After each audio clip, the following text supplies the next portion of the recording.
Which is more elastic, rubber or steel rod?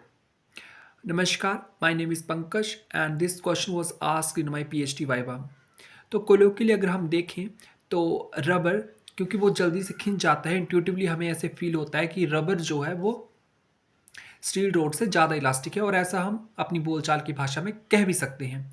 लेकिन in terms of physics हम देखें, in the context of elastic theory अगर हम देखें, तो रबर ज़्यादा इलास्टिक नहीं बल्कि स्टील रोड रबर से ज़्यादा इलास्टिक है। क्यों? क्योंकि इसके टू थिंग्स होती हैं इसमें जो हमें चेक करनी होती है। पहला ये कि जब हम डिफॉर्मिंग फोर्स लगाते हैं, तो डिफॉर्मिंग फोर्स लगाने से जब हम दो चीज़ों की चेक कर रहे हैं इलास्टिसिटी, तो कौन कितनी मुश्किल से डिफॉर्म होती है, पहला।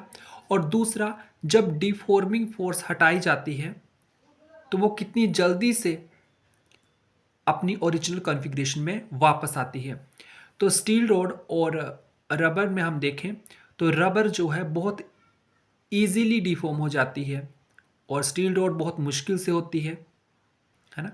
और दूसरा, जब डिफ़ॉर्मिंग फ़ोर्स हटाई जाती है तो जो स्टील रॉड है वो क्विकली अपनी ओरिजिनल कॉन्फ़िगरेशन में आती है, रादर देन अगर हम उसका कंपैरिजन करें रबर से।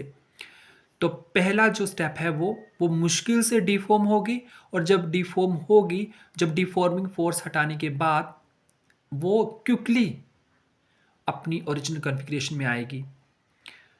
तो रबर के कंपैरिजन में इसलिए स्टील रॉड ज़्यादा इलास्टिक है, क्योंकि वो मुश्किल से डिफॉर्म होती है इन कंपैरिजन विद रबर।